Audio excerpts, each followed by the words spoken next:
26 novembre 1943. Ciel de Brême, Allemagne. Le crayon trembla légèrement tandis que le major Francis Gabreski consignait l'instant dans son carnet de bord après l'atterrissage. Des mots qui auraient m'en semblé impossibles seulement 8 mois plus tôt, lorsque des pilotes expérimentés de la RAF s'étaient ouvertement demandé si l'imposant Republic P-47 Thunderbolt pourrait survivre face aux agiles chasseurs allemands. La Luftwaffe apprendra à craindre la plongée. Nous avons découvert quelque chose qu'ils ne peuvent égaler. À travers la verrière givrée à 28 000 pieds, il venait de voir son escadron exécuter une manœuvre qui contredisait toutes les hypothèses sur la doctrine du combat aérien apprise de la Première Guerre mondiale. Au lieu de virer horizontalement pour engager l'ennemi, ces pilotes s'étaient retournés et avaient plongé droit vers le bas à des vitesses approchant les 500 mph.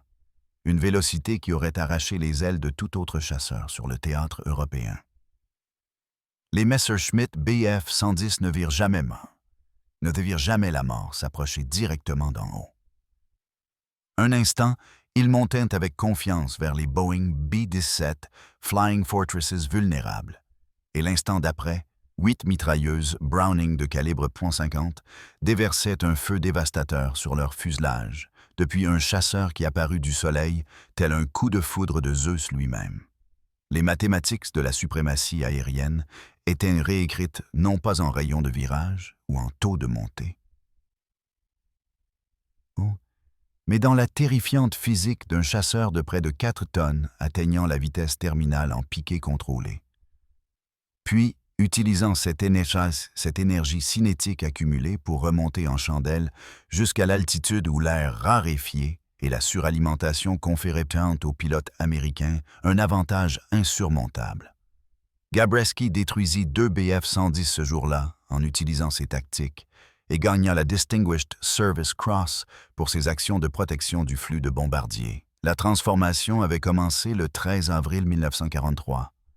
Lorsque le 56e groupe de chasse effectua sa première mission de combat, un balayage de chasse au-dessus de Saint-Omer, en France, occupée. Les pilotes étaient nerveux.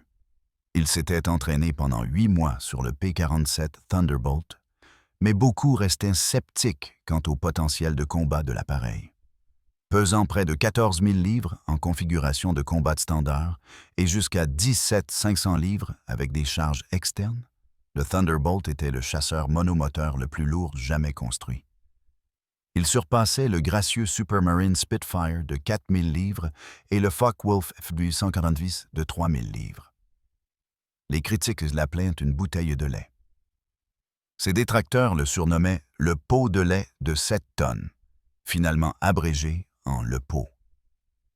Les pilotes de la RAF qui avaient défendu la Grande-Bretagne avec succès à bord d'agiles Spitfires s'étaient ouvertement demandé si un appareil aussi imposant pouvait survivre face à des pilotes de la Luftwaffe expérimentés aux commandes de chasseurs allemands agiles. Parmi les sceptiques se trouvait le lieutenant Robert Samuel Johnson, fraîchement sorti de l'entraînement des pilotes et terrifié à l'idée de mourir dès sa première semaine de combat. Ses récits personnels, documentés dans de multiples entretiens d'après-guerre et dans ses mémoires coécrites avec Martin Caidin, allaient chroniquer l'une des transformations les plus spectaculaires de l'histoire de la guerre aérienne. Le chemin du scepticisme à la maîtrise commença à l'usine de Republic Aviation à Farmingdale, Long Island, où l'ingénieur géorgien Alexander Kartveli avait conçu quelque chose de radicalement différent de tout autre chasseur existant. Kartveli avait, de manière célèbre, esquissé le design du P-47 dans un train après avoir appris que le projet XP-44 était annulé, décrivant plus tard sa création avec un humour caractéristique comme un dinosaure, mais un dinosaure bien proportionné. Le P-47 fut construit autour de l'énorme moteur Pratt & Whitney R2800 Double Wasp. 18 cylindres agencés en 2 rangées, générant 2000 chevaux au niveau de la mer à puissance nominale, avec une injection d'eau augmentant la puissance à 200-300 chevaux pour les urgences de combat. Certaines variantes, comme le P-47M, atteindraient finalement 2800 chevaux, les classant parmi les chasseurs à moteur à piston les plus puissants jamais construits. Cette puissance immense était canalisée via un système de turbocompresseurs sophistiqué enfoui profondément dans le fuselage arrière, qui devint la clé de tout ce que le P-47 pouvait accomplir. Les gaz d'échappement étaient acheminés le long des deux côtés du cockpit par un vaste réseau de conduits pour entraîner une turbine General Electric montée dans le ventre, tournant à 21 300 tours par minute à pleine puissance. Cette turbine compressait l'air entrant et le renvoyait au moteur via un système d'intercooler qui abaissait les températures et augmentait la densité. Le résultat fut révolutionnaire. Le système permet au R2800 de produire une puissance maximale à 27 000 pieds et à 30 000 pieds dans la stratosphère raréfiée où les autres chasseurs haltènent pour de l'oxygène. Le Thunderbolt restait plus rapide et plus puissant que tout chasseur allemand. Le P-47 pouvait opérer efficacement jusqu'à son plafond de service de 42 000 pieds, une altitude où les pilotes tests de la Luftwaffe trouvaient leurs avions en difficulté de performance. Mais cette remarquable capacité s'accompagnait d'un poids significatif. Le système de turbocompresseur avec ses conduits combrises complexes, le blindage étendu protégeant le pilote, incluant un appui-tête blindé de 69 livres et une épaisse plaque de blindage derrière le siège, les réservoirs de carburant auto-obturants contenant 370 gallons de carburant en interne et 8 mitrailleuses Browning M2 de calibre, ceintes avec 85 coupes par arme, soit un total de 3 400 cartouches, créèrent un avion que les sceptiques croyaient simplement trop lourd pour manœuvrer efficacement au combat. Le poids à vide seul dépassait les 900 livres et le poids en charge de combat dépassait les 14 000 livres avant l'ajout de toute charge externe. Le lieutenant Johnson écrivit dans une correspondance après sa première mission du 13 avril. « J'ai vu les défis à venir. Les Allemands combattaient depuis des années.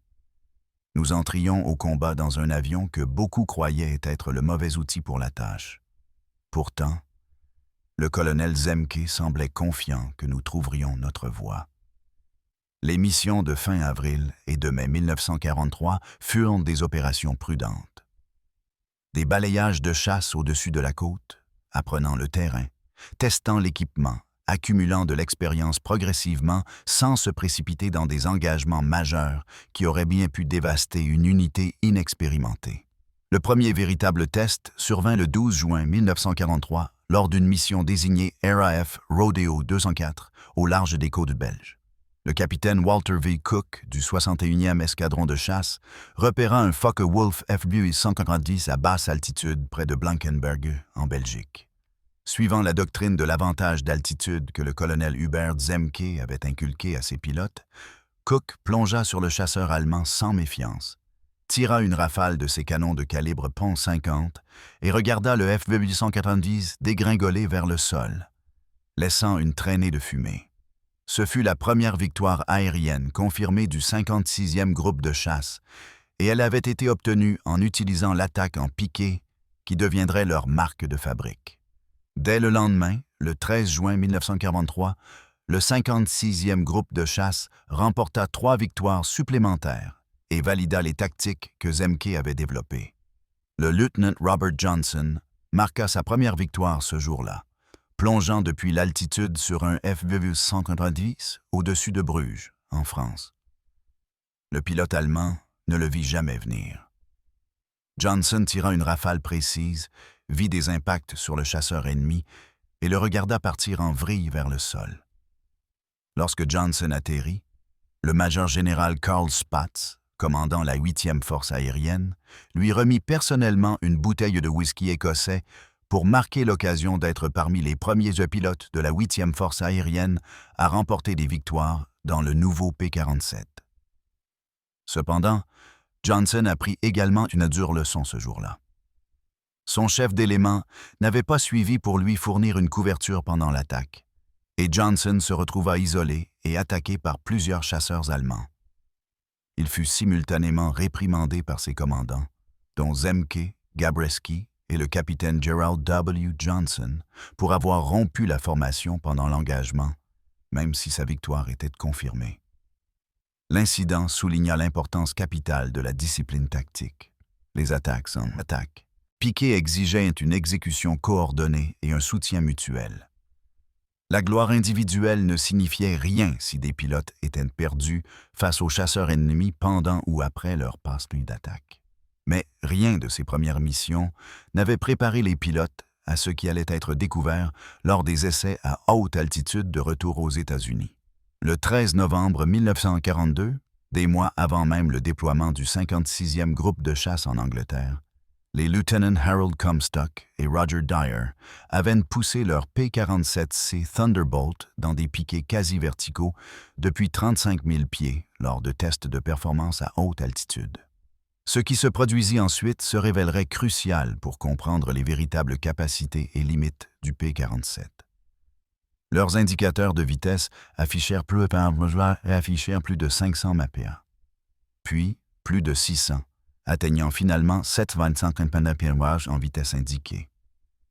La vitesse vraie réelle était certainement inférieure, probablement de l'ordre de 550 à 600 mph, car les instruments des apitodes statiques deviennent de plus en plus imprécis à des vitesses et altitudes élevées. Republic Aviation affirmerait que les pilotes avaient dépassé la vitesse du son, faisant d'eux les premiers humains à franchir le mur du son. Cette affirmation fut contestée par de nombreux experts en aviation et le général Henry Hap Arnold envoya un télégramme à Republic ordonnant de ne plus discuter de ce piquet. Une analyse d'après-guerre et des tests ultérieurs indiquèrent que le nombre de Mach confirmé le plus élevé atteint par un chasseur à hélice de la Seconde Guerre mondiale était d'environ 0,92 Mach par un Supermarine Spitfire spécialement modifié, et que les P-47 n'avaient probablement pas dépassé ce seuil. Néanmoins, ce que Comstock et Dyer expérimentèrent durant ces piquets se révélerait d'une importance capitale pour les opérations de combat. Au-delà d'environ 550 mph en vitesse indiquée, ils rencontrèrent de graves effets de compressibilité, le flux d'air localisé sur les ailes approchant les vitesses transsoniques. Les commandes devinrent rigides, complètement insensibles aux mouvements normaux du manche. Les avions plongeaient presque droit vers le bas, accélérant continuellement, et une récupération conventionnelle semblait impossible. Les deux pilotes subirent une vision tunnel due aux forces G et une terreur sincère alors que leurs appareils piquaient vers la terre avec des commandes gelées. Mais Comstock et Dyer réussirent tous deux à récupérer, et leur technique serait enseignée à chaque pilote de P-47 par la suite.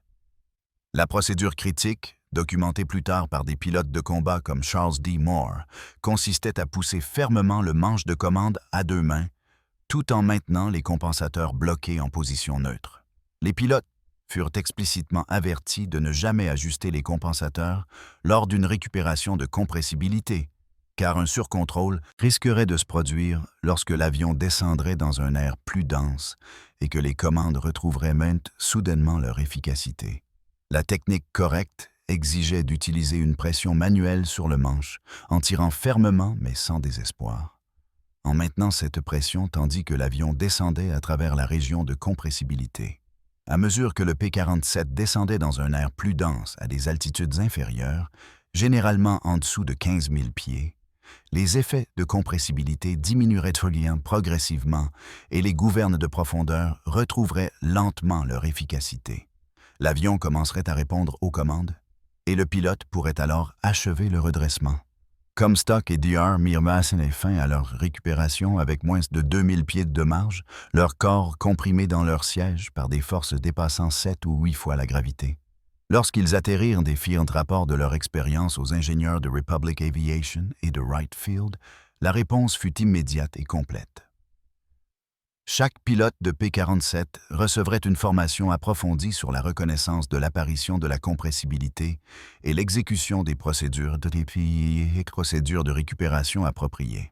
Plus important encore, les ingénieurs découvrirent que la conception de l'aile épaisse du P-47, qui en faisait un mauvais vireur par rapport aux chasseurs à aile plus mince, retardait en fait l'apparition des effets critiques de compressibilité.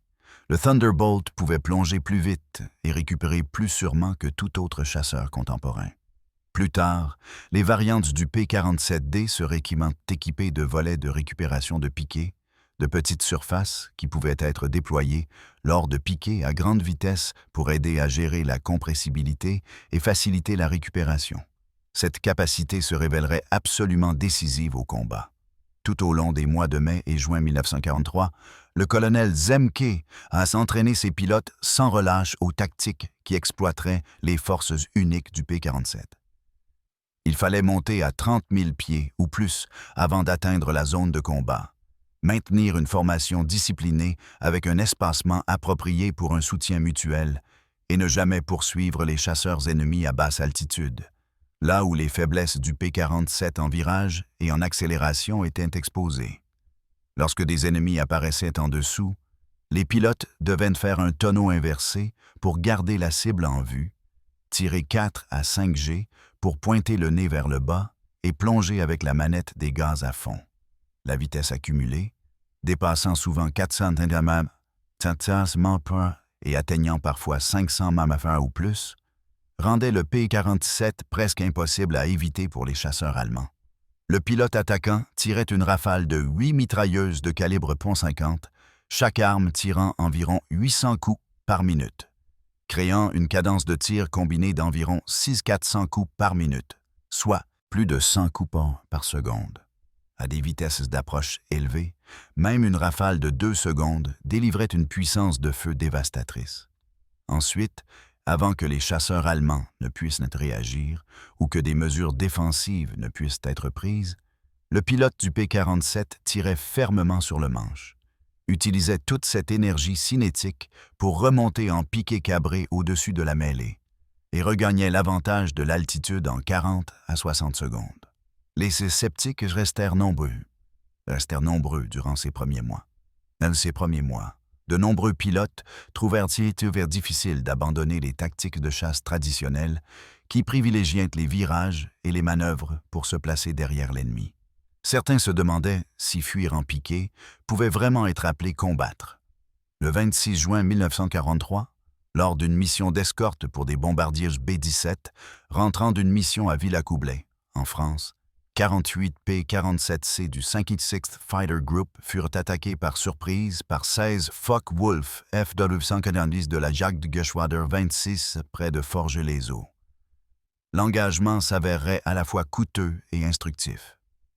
Le P-47C du lieutenant Johnson, surnommé Half Pint, fut touché tôt dans le combat par de multiples obus de canon de 20 mm. Sa verrière éclata. Les conduites hydrauliques furent sectionnées, projetant du fluide sur son pare-brise. Le cockpit prit brièvement feu. Des éclats d'obus de canon éclatants frappèrent le nez de Johnson, provoquant des saignements et une désorientation partielle. La plupart des pilotes auraient abandonné l'appareil immédiatement. Mais Johnson découvrit que sa verrière ne s'ouvrirait pas, le piégeant dans le chasseur agonisant. N'ayant d'autre choix que de voler ou mourir, Johnson poussa le nez vers le bas et plongea vers la Manche à vitesse maximale. Un FEBU 140 le suivit, tirant à plusieurs reprises sur le P-47C déjà estropié. D'autres obus de canon déchirèrent les ailes et le fuselage de Johnson. Le pilote allemand épuisa apparemment toutes ses munitions sur le chasseur américain sans défense, puis vola à ses côtés, regarda directement Johnson, salua et s'éloigna. Johnson ne sut jamais si cela représentait un respect pour le courage ou simplement la reconnaissance que d'autres attaques étaient inutiles. Mais l'énorme moteur Pratt & Whitney R-2800 continua de fonctionner malgré avoir subi de multiples impacts. La cellule robuste, conçue avec des éléments structurels épais et des systèmes redondants, tint bon malgré des dommages catastrophiques. Johnson parvint à faire traverser la Manche au P-47C amoché, trouva l'aérodrome de secours de la RAF Manston et effectua un atterrissage parfait malgré une visibilité presque nulle à travers le pare-brise enduit de fluide hydraulique. Les équipes au sol comptèrent plus de 200 trous de balles et d'obus de canon dans l'appareil sans l'avoir complètement inspecté. L'aile droite avait des éléments structurels sectionnés. Le fuselage présentaient des trous assez grands pour y insérer un point. Les systèmes hydrauliques étaient complètement détruits. Pourtant, Johnson s'en sortit avec seulement des blessures mineures dues aux éclats et, de manière remarquable, le P-47C fut finalement réparé et remis en service. Cette mission coûta au 56th Fighter Group 4 avions et pilotes, leur pire perte en une seule mission à ce jour. Mais elle démontra aussi la capacité extraordinaire du P-47 à encaisser les coups et à ramener les pilotes vivants. La mission Schweinfurt-Regensburg du 17 août 1943 fournit la première validation majeure des tactiques d'attaque en piqué à grande échelle. La 8e Air Force lança 376 bombardiers lourds dans une audacieuse double frappe contre les usines de roulements à billes de Schweinfurt et les installations de production aéronautique de Regensburg, au cœur de l'Allemagne. Les bombardiers voleraient des centaines de miles au-delà du rayon d'action d'escorte de la plupart des chasseurs alliés. Les P-47 du 56th Fighter Group furent chargés de fournir une escorte de pénétration pour la force de Regensburg, emmenant les bombardiers aussi loin que leur carburant le permettait avant de rebrousser chemin vers l'Angleterre.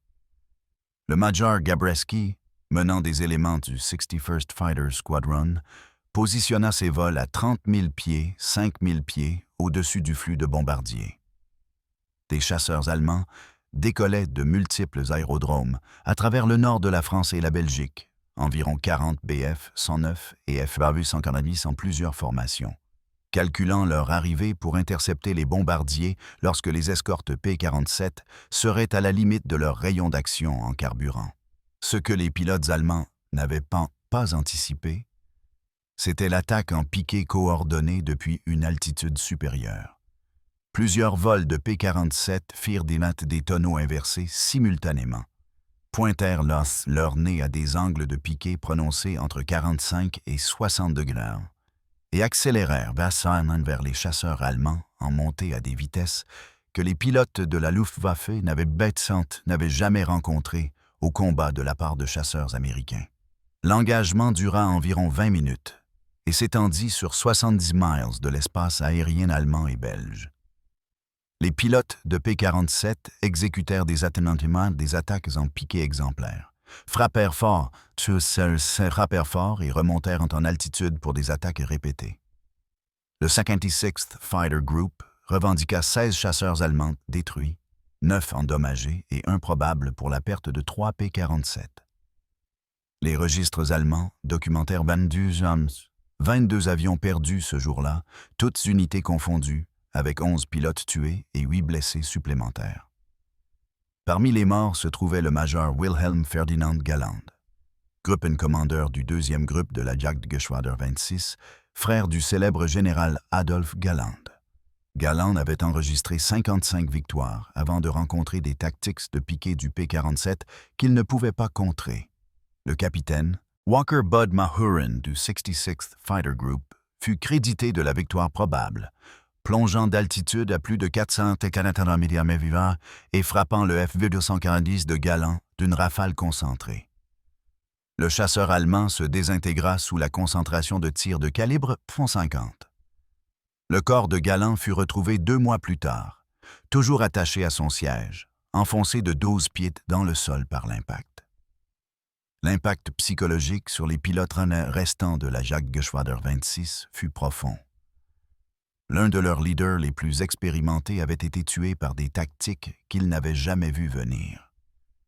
Plus important encore pour le tableau stratégique, le flux de bombardiers perdit beaucoup moins d'avions que prévu pendant la période où l'escorte de P-47 était présente.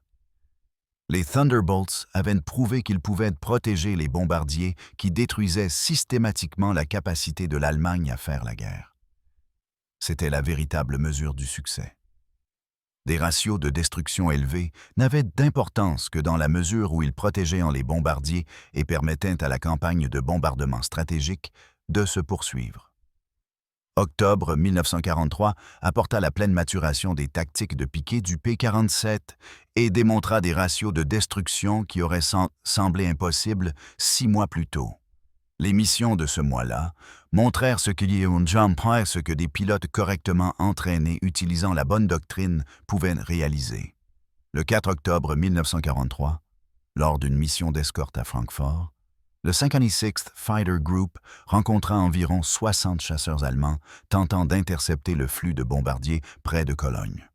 Utilisant l'avantage de l'altitude et des attaques en piqué discipliné, le 56th détruisit environ 15 chasseurs bimoteurs Bf-110 ainsi que des chasseurs monomoteurs.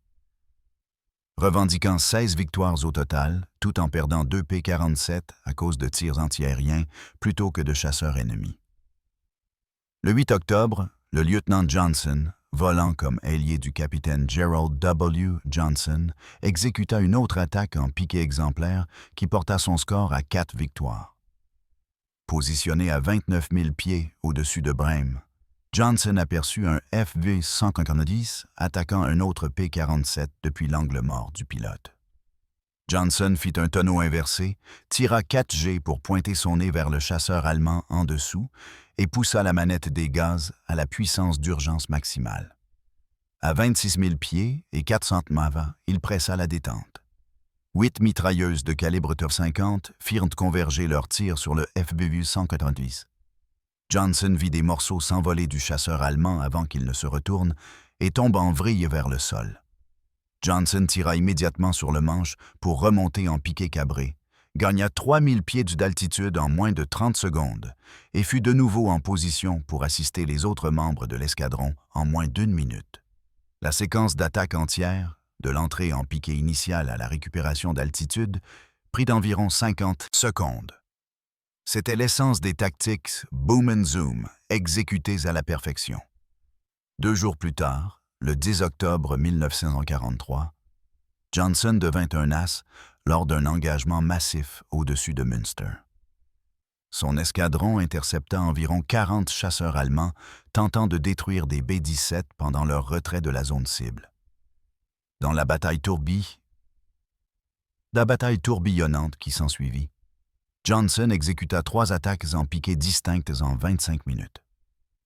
Il détruisit un chasseur bimoteur Messerschmitt Bf-110 et un chasseur d'escorte Focke-Wulf FV-190, portant son score total à 5 victoires confirmées et lui valant le statut d'as.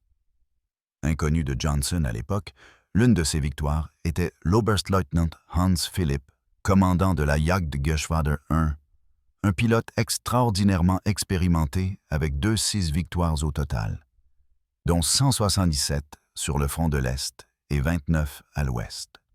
Johnson n'apprendrait l'identité de ce pilote que 50 ans plus tard, lorsque des chercheurs allemands et américains comparèrent les rapports de combat.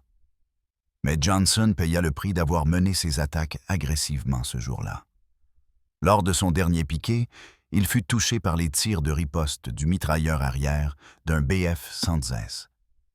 Des obus de canon de 20 mm déchirèrent son aile droite et son fuselage, détruisant les systèmes hydrauliques et endommageant les surfaces de contrôle. Le P-47D commença à fumer et à perdre rapidement du fluide hydraulique. Johnson pointa l'avion endommagé vers l'Angleterre et entama ce qui allait devenir l'un des plus longs vols de sa vie. Les chasseurs allemands reconnurent un adversaire estropié et se préparèrent à l'abattre. À 3 reprises, des FV-190 tentèrent d'achever le Thunderbolt endommagé de Johnson. 3 fois, Johnson poussa le nez vers le bas, prit de la vitesse à plus de 400 mph malgré des commandes endommagées et de fortes vibrations, et échappa à ses poursuivants. Même gravement endommagé, le P-47D pouvait toujours plonger plus vite que n'importe quel chasseur allemand. Johnson pilota l'avion tremblant et fumant à travers la Belgique et au-dessus de la Manche à une altitude progressivement décroissante. Il trouva un terrain d'atterrissage d'urgence et fit atterrir le chasseur amoché dans un atterrissage exemplaire malgré des commandes gravement dégradées et une visibilité avant minimale. Les équipes au sol comptèrent les dégâts et s'émerveillèrent que Johnson ait survécu. Le P-47D avait plus de 200 trous de balles et d'obus de canon. L'aile droite avait perdu son intégrité structurelle avec plusieurs longerons sectionnés. Le fuselage présentait des dégâts qui avaient pénétré profondément dans les systèmes critiques. Mais l'énorme Pratt & Whitney R2800 avait continué de fonctionner sans problème tout du long, ne perdant qu'un ou deux de ses 18 cylindres. La cellule avait tenu bon malgré des dommages de combat catastrophiques. Johnson s'en sortit sans blessures graves, et après, d'importantes réparations, le P-47D fut remis en service opérationnel. Ces missions d'octobre 1943 démontrèrent bien quelque chose d'aussi important que les tactiques de piqué elles-mêmes. Le P-47 combinait une capacité offensive par des attaques en piqué à grande vitesse avec une capacité de survie défensive grâce à une construction robuste et des systèmes redondants. Un pilote pouvait mener des attaques agressivement, sachant que même s'il était touché, l'avion pouvait probablement le ramener à la maison. Cette confiance psychologique permit des tactiques plus agressives et de meilleurs résultats de mission. En novembre 1943, la doctrine tactique du 56e groupe de chasse était adoptée par l'ensemble de la 8e Air Force. Chaque unité de P-47 apprit à penser verticalement plutôt qu'horizontalement. L'altitude, c'était la vie. La vitesse, c'était la survie. La discipline, c'était la victoire. Ne jamais poursuivre un ennemi jusqu'à son altitude, à moins que ce ne soit absolument nécessaire pour la protection des bombardiers. Ne jamais virer quand on peut plonger. Ne jamais engager le combat à la loyale quand on peut attaquer avec un avantage écrasant. Les statistiques de ratio victoires-pertes de cette période démontrent une efficacité extraordinaire. Entre juin et décembre 1943, alors que les tactiques s'étaient pleinement développées et que les pilotes gagnaient en expérience de combat, le 56e groupe de chasse a atteint des ratios victoires à pertes, approchant 11-1 en ne considérant que les avions perdus face aux chasseurs ennemis en combat aérien. Même en incluant toutes les pertes opérationnelles dues aux pannes mécaniques, aux conditions météorologiques et aux tirs au sol, le ratio restait supérieur à 5-1. En examinant que les engagements ou les pilotes de P-47 maintenaient la discipline de l'altitude et suivaient la doctrine d'attaque en piqué, les ratios de victoire dépassaient 15-1 et approchaient parfois 20-1 dans des conditions idéales. Ces tactiques fonctionnaient car elles exploitaient des principes physiques fondamentaux qui ne pouvaient être contrés ni par l'habileté du pilote ni par l'innovation tactique. Un P-47 à 30 000 pieds avait une énergie potentielle équivalente à 9,4 millions de livres-pieds. Lors d'un piqué jusqu'à 20 000 pieds, celle-ci se convertissait en énergie cinétique, générant des vitesses approchant ou dépassant les 500 mph. Aucun chasseur allemand ne pouvait atteindre cette vitesse en toute sécurité.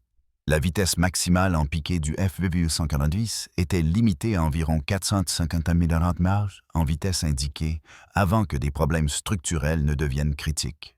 Le Bf-109 était confronté à des limitations similaires, avec des difficultés de contrôle supplémentaires à grande vitesse.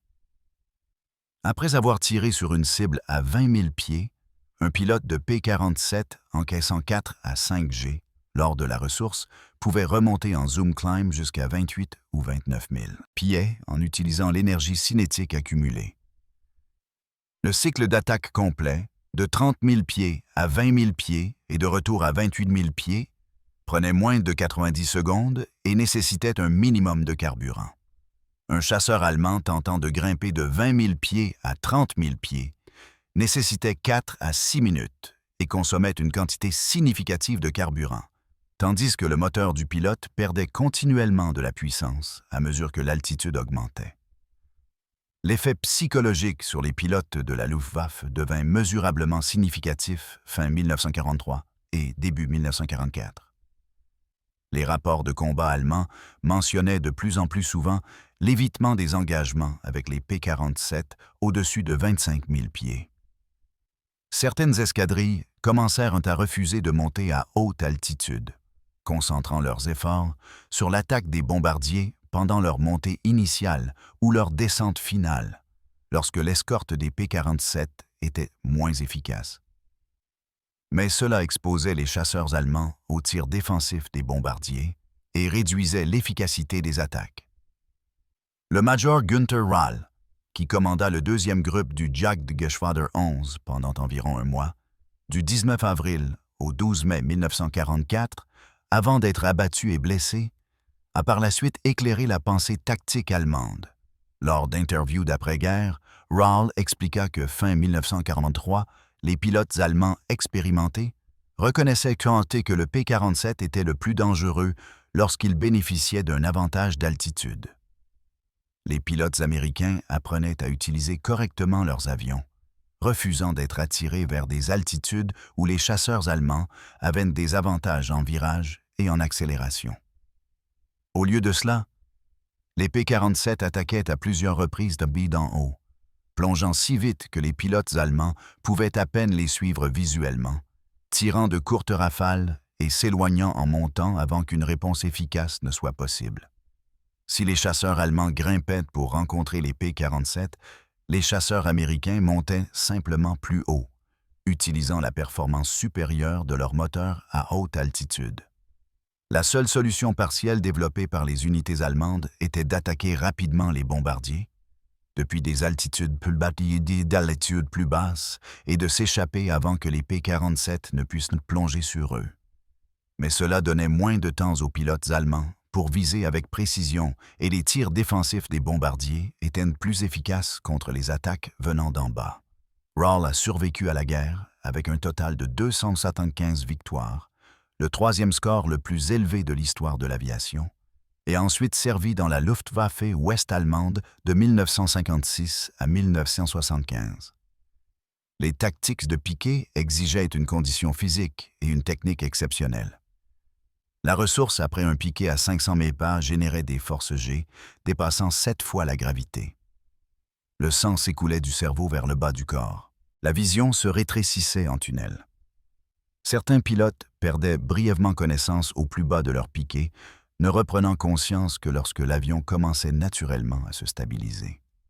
Pour contrer cela, les pilotes des des pilotes de P-47 développèrent des techniques de tension anti-G empruntées aux opérations de bombardiers en piqué. Ils contractaient vigoureusement les muscles des jambes et de l'abdomen pendant la ressource, augmentant ainsi efficacement la tension artérielle et aidant à maintenir le flux sanguin vers le cerveau. Ils grognaient ou criaient fort, forçant la pression de l'air dans leurs poumons et leurs cavités thoraciques. Ils apprirent à limiter leurs ressources à 6 ou 6,5 G lorsque c'était possible, acceptant un angle de récupération légèrement moins prononcé pour réduire le risque de voile noir tout en obtenant une performance efficace de zoom climb. Ces techniques, combinées à la jeunesse et à la forme physique, permettaient à la plupart des pilotes de rester conscients et efficaces tout au long de leurs passes d'attaque. Mais le tribut physique s'accumulait avec le temps. Les pilotes qui effectuaient plusieurs missions de haute intensité par jour rentraient à la base épuisés physiquement, leur corps endolori par les manœuvres répétées à fort G. Certains pilotes souffraient de problèmes de vision dus à l'exposition répétée à des forces G élevées. D'autres étaient confrontés à des douleurs dorsales chroniques dues à la compression de la colonne vertébrale pendant les ressources. L'hiver 1943-1944 apporta de nouveaux défis alors que la campagne de bombardement s'intensifiait et que les missions pénétraient plus profondément en Allemagne. Le 11 janvier 1944, lors d'une mission d'escorte à Oschersleben, au cœur de l'Allemagne centrale, le 56e groupe de chasse rencontra plus de 100 chasseurs allemands dans une tentative désespérée de détruire le flux de bombardiers. L'engagement dura près d'1 heure et s'étendit sur 150 miles d'espace aérien allemand. Le major Gabreski, alors officier des opérations du groupe, mena des formations depuis 29 000 pieds. Il exécuta personnellement 6 attaques en piqué distinctes pendant cet engagement prolongé, détruisant 3 avions ennemis et en endommageant 2 autres. Son rapport de combat décrivait la mission comme la plus intense qu'il ait jamais vécue, avec des P-47 et des chasseurs allemands, mêlé dans une bataille aérienne tourbillonnante qui consomma des milliers de gallons de carburant et des milliers de cartouches de munitions. Le 56e groupe de chasse revendiqua 22 chasseurs allemands détruits ce jour-là pour la perte de 4 P-47, dont 3 face aux chasseurs ennemis et 1 dû à une défaillance mécanique.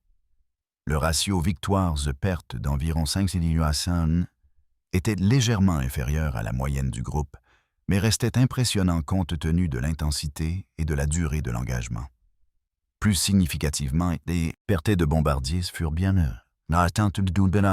inférieures aux prévisions. Seuls 5 B-17 furent abattus pendant la période où l'escorte des P-47 était présente, comparé à des pertes bien plus importantes sur les portions de missions non escortées. Ce succès de mission de protection importait plus que les statistiques brutes de victoire. Février 1944 apporta l'opération Argument, connue des participants sous le nom de Big Week, soit 6 jours de raid de bombardement à effort maximal du 20 au 25 février contre les installations de production d'avions allemandes.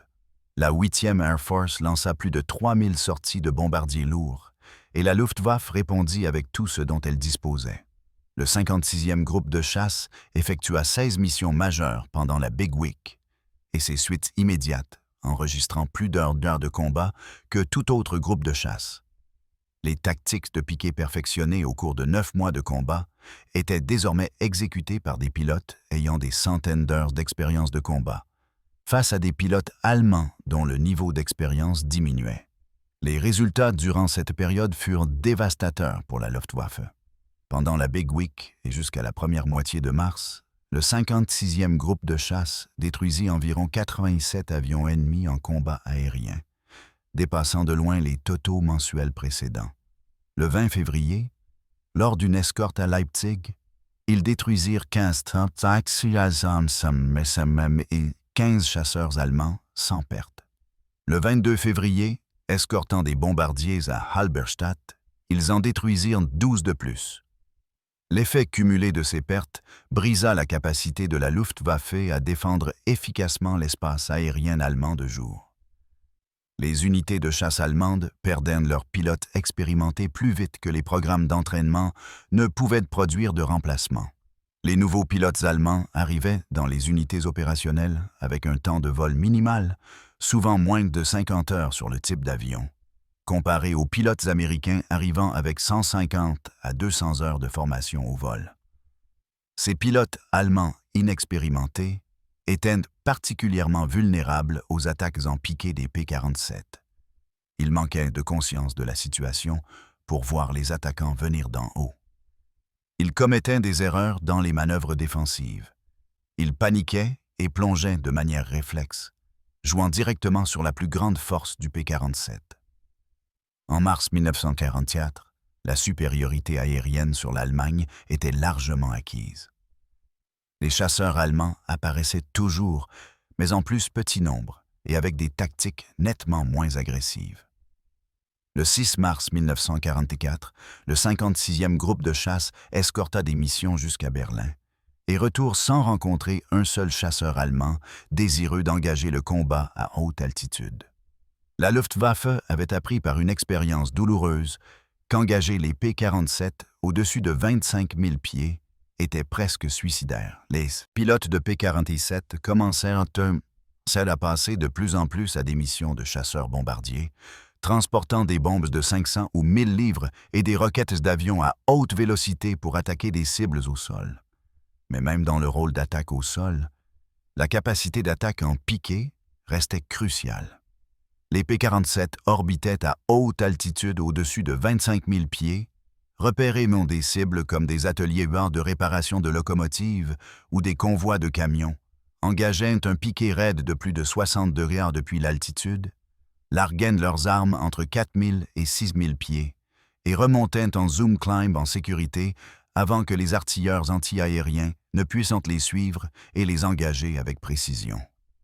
Les mêmes principes physiques qui faisaient du P-47 un chasseur de supériorité aérienne dévastateur en faisaient un chasseur bombardier tout aussi efficace. Le lieutenant-colonel Francis Gabreski, devenu l'as américain le plus titré du théâtre européen, remporta sa dernière victoire le 5 juillet 1944, portant son total à 28 victoires qualifiées confirmées, toutes obtenues aux commandes de P-47 Thunderbolts au sein du 56e groupe de chasse. 15 jours plus tard, le 20 juillet 1944, la chance de Gabreski tourna. Alors qu'il mitraillait l'aérodrome de Bassenheim à basse altitude, son P-47 heurta le sol, endommageant l'hélice et le forçant à atterrir en catastrophe en territoire tenu par les Allemands. Il fut capturé et passa les 9 derniers mois. Dernier mois de la guerre en tant que prisonnier. Lors d'interviews d'après-guerre, Gabreski attribua constamment les tactiques d'attaque en piqué développées par Zemke au succès du 56e groupe de chasse. Quand nous sommes arrivés en Angleterre en janvier 1943, se remémora Gabreski des années plus tard, la plupart des pilotes croyaient que le P-47 était trop lourd et encombrant pour être efficace. Les pilotes britanniques nous disaient que nous serions massacrés. Pendant les premières semaines, il sembla qu'ils avaient raison lorsque les pilotes essayaient de combattre à la manière traditionnelle, virant et se tordant pour se placer derrière l'ennemi. Puis le colonel Zemke nous montra une approche différente. Nous avons cessé d'essayer de virer avec les chasseurs allemands. Nous avons commencé à utiliser nos vrais avantages, la performance en altitude, la vitesse de piqué et la résistance structurelle. Nous attaquions d'en haut, frappions fort et remontions en altitude avant que l'ennemi ne puisse réagir. Soudain, nous gagnions. Le même avion qui semblait être un handicap devint notre plus grand atout. Robert Johnson termina sa période de combat avec 27 victoires confirmées en 91 missions, devenant le premier pilote de chasse de l'USAF en Europe à dépasser le score de 26 victoires d'Eddie Rickenbacker de la Première Guerre mondiale. Johnson fut rapatrié en mai 1944 et passa le reste de la guerre en tournée de promotion pour vendre des obligations de guerre et former de nouveaux pilotes. Dans ses mémoires Thunderbolt, coécrites avec Martin Caidin, Johnson souligna l'importance de la discipline et de la doctrine tactique. Le courage individuel et l'habileté au pilotage étaient importants, écrivit-il, mais des tactiques correctement exécutées et basées sur les capacités de l'avion l'étaient davantage. Un pilote médiocre suivant la bonne doctrine l'emporterait sur un excellent pilote utilisant des tactiques incorrectes. Les statistiques finales des opérations du 56e groupe de chasse démontrent le succès ultime de la doctrine d'attaque en piqué. D'avril 1943 à avril 1945, le groupe a effectué 447 missions de combat. Il a obtenu 655 victoires aériennes confirmées, selon l'étude historique numéro 85 de l'US Air Force, soit plus que tout autre groupe de chasse de la 8e Air Force. Il a perdu 60 appareils face aux chasseurs ennemis lors de combats aériens, produisant un taux d'abattage de 11,1, en incluant toutes les pertes opérationnelles, totalisant 128 appareils toutes causes confondues, y compris les pannes mécaniques, la météo et les tirs anti-aériens. Le taux d'abattage est resté approximativement de 5,3 Ces statistiques ne représentaient pas le moment passé.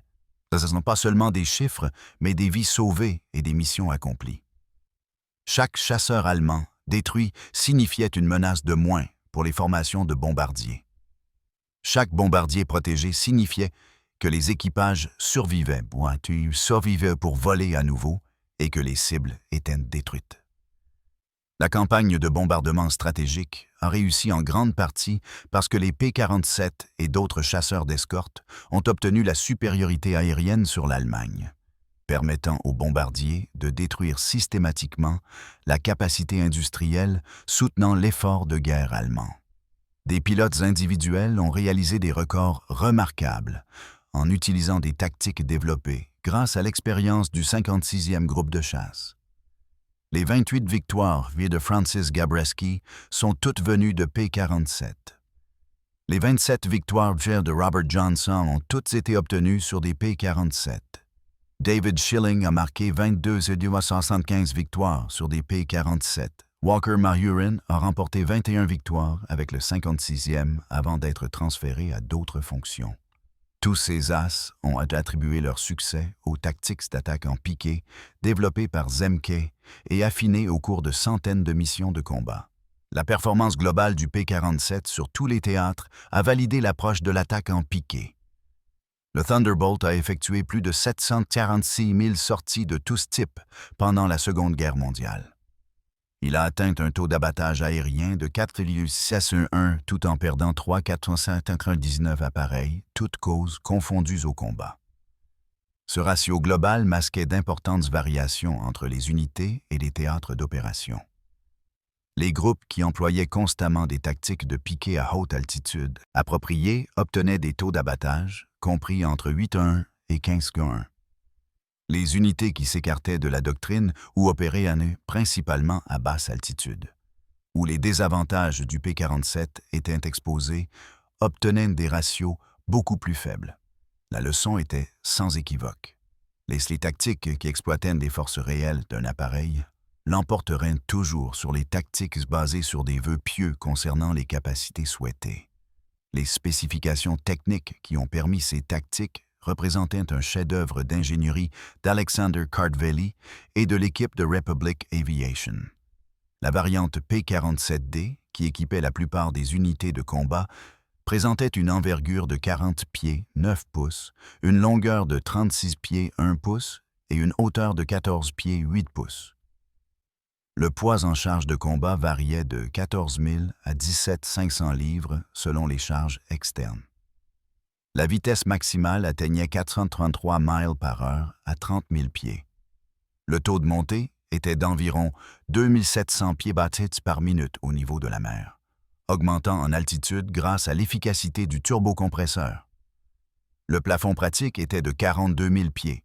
Le rayon d'action en combat avec des réservoirs externes atteignait environ 460 miles, suffisant pour les missions d'escorte en Allemagne centrale.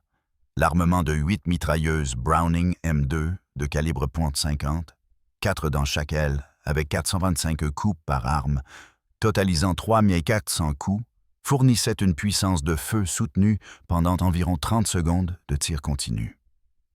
En pratique, les pilotes tiraient sans par courtes rafales de 1 à 3 secondes, ce qui permettait aux munitions de durer pour 10 à 15 engagements distincts. La munition de calibre .50, pesant environ 1,7 onces avec des caractéristiques perforantes incendiaires, pouvait pénétrer la structure en aluminium des avions, endommager les moteurs, rompre les réservoirs de carburant et mettre les pilotes hors de combat à des portées dépassant 500 yards.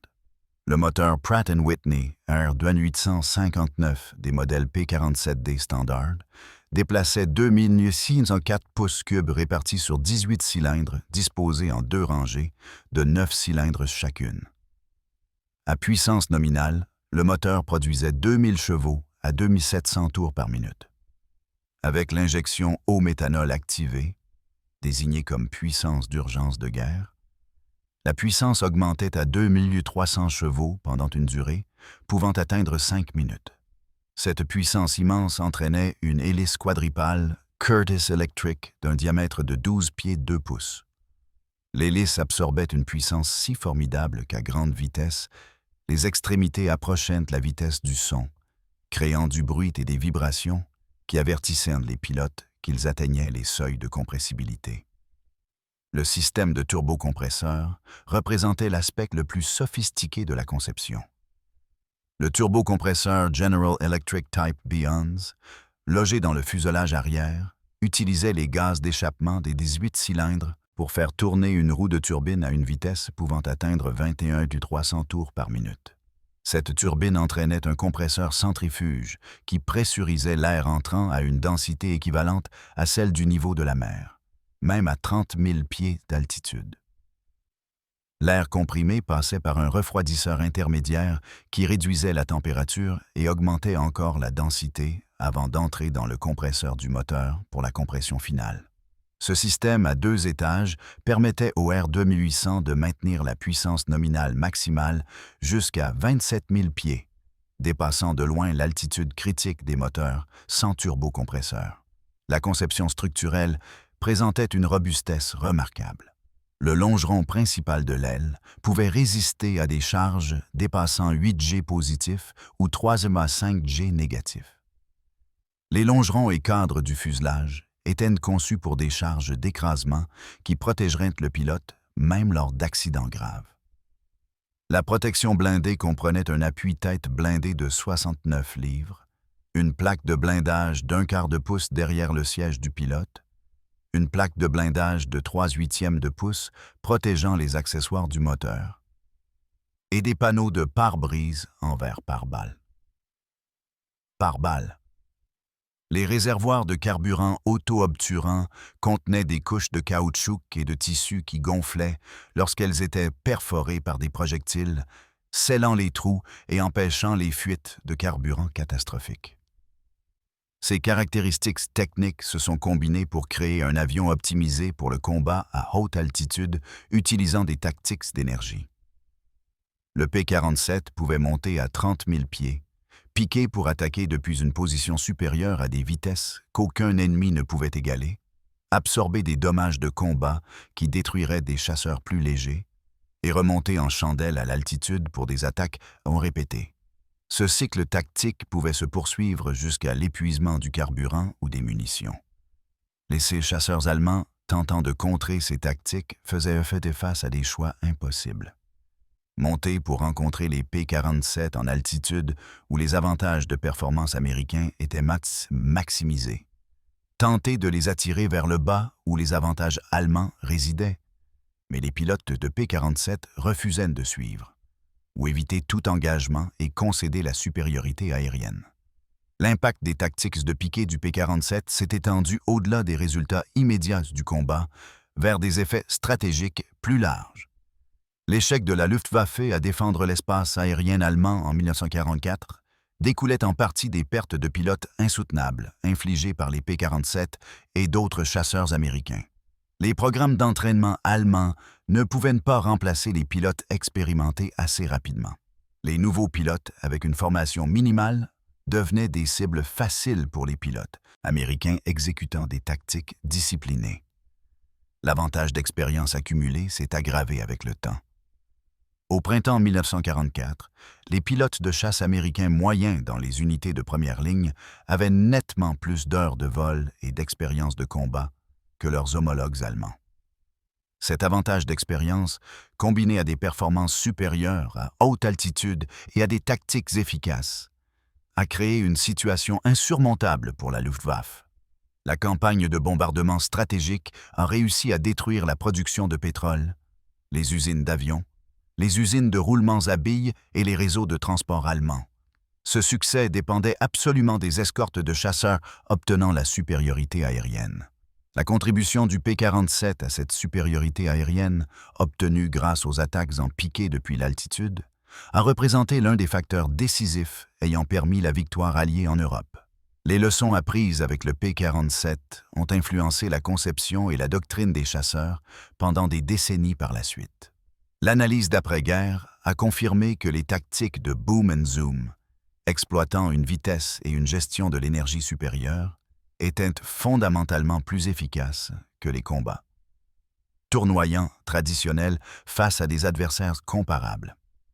Les chasseurs à réaction qui ont suivi, y compris le F-86 Sabre qui a connu le succès en Corée et le F-100 Super Sabre qui a suivi, ont mis l'accent sur la vitesse, le taux de montée et les tactiques d'énergie plutôt que sur la capacité de virage.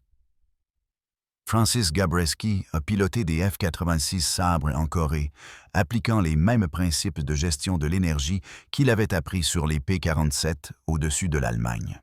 Il a abattu 6,5 MiG-15 en Corée, faisant de lui l'un des 7 seuls pilotes américains à atteindre le statut d'as dans 2 guerres différentes.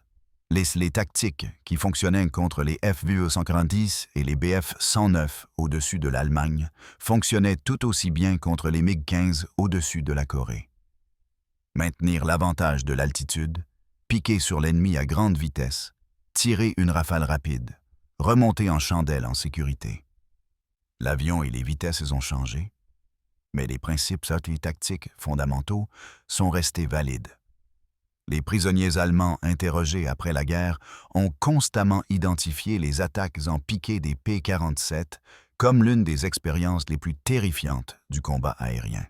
L'Oberleutnant Heinz Knock, qui s'est rendu en mars 1945 après avoir survécu à des années de combat, y compris avoir été abattu à plusieurs reprises, a déclaré aux officiers du renseignement américain que le P-47 représentait une terreur psychologique au-delà de ses capacités physiques. « Vous montiez pour engager les bombardiers », a expliqué Knock, « et soudain, votre ailier explosait à côté de vous. Vous leviez les yeux et voyiez des chasseurs américains piquaient presque verticalement à des vitesses impossibles. Le temps que vous réagissiez, ils redressaient déjà et remontaient, complètement intouchables. Vous ne pouviez pas les rattraper en montée. Vous ne pouviez pas les éviter en piqué. Vous pouviez seulement espérer qu'ils choisiraient une cible différente la prochaine fois. La physique de l'attaque en piqué est restée inégalée tout au long de l'ère des chasseurs à hélice. Des simulations informatiques sont désormais modernes utilisant des modèles de vol authentiques et des données de performance ont confirmé ce que les pilotes de P-47 avaient découvert par l'expérience de combat. Lors des engagements où le P-47 maintenait la discipline de l'altitude et utilisait exclusivement les attaques en piqué, les taux d'abattage dépassaient 20-1 contre des chasseurs allemands comparables. Ce n'est que lorsque les pilotes de P-47 violaient la doctrine et s'engageaient dans des combats tournoyants à basse altitude que les chasseurs allemands obtenaient des taux d'échange favorables. La leçon était sans équivoque. Ces tactiques qui exploitaient les forces réelles d'un appareil l'emporteraient toujours sur les tactiques basées sur des vœux pieux concernant les capacités souhaitées. Le P-47 n'était pas le chasseur le plus agile. Ce n'était pas le meilleur chasseur grimpeur en dessous de 20 000 pieds. Ce n'était pas le chasseur avec la plus longue portée avant l'apparition des dernières variantes. Mais c'était le chasseur le plus rapide en piqué, le plus survivable et le plus capable à haute altitude. Les tactiques construites autour de ces forces réelles ont produit des résultats extraordinaires. L'exploit du 56e groupe de chasse s'inscrit comme l'une des grandes réussites tactiques de la Seconde Guerre mondiale. Ils ont pris un avion que les critiques jugeaient trop lourd et trop maladroit pour le combat aérien. Ils ont identifié ses avantages réels grâce à une analyse et des tests systématiques. Ils ont développé des tactiques qui exploitaient ces avantages tout en minimisant l'exposition aux inconvénients. Ils se sont entraînés sans relâche à ces tactiques jusqu'à ce que l'exécution devienne instinctive.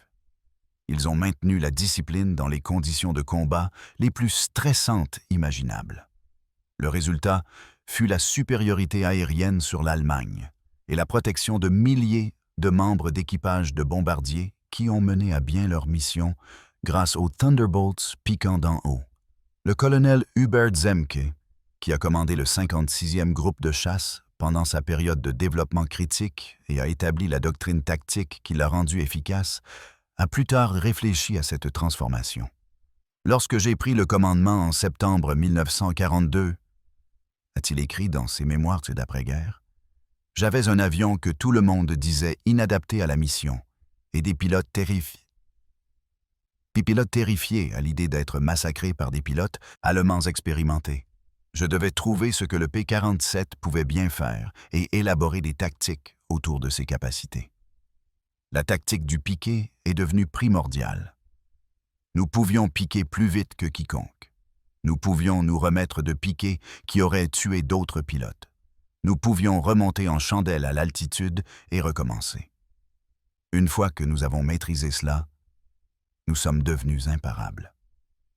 À la fin de la guerre, le P-47 s'était avéré l'un des avions de chasse les plus efficaces de l'histoire. Son bilan global de 746 000 sorties avec un ratio de victoire de 4,9 représentait une performance solide.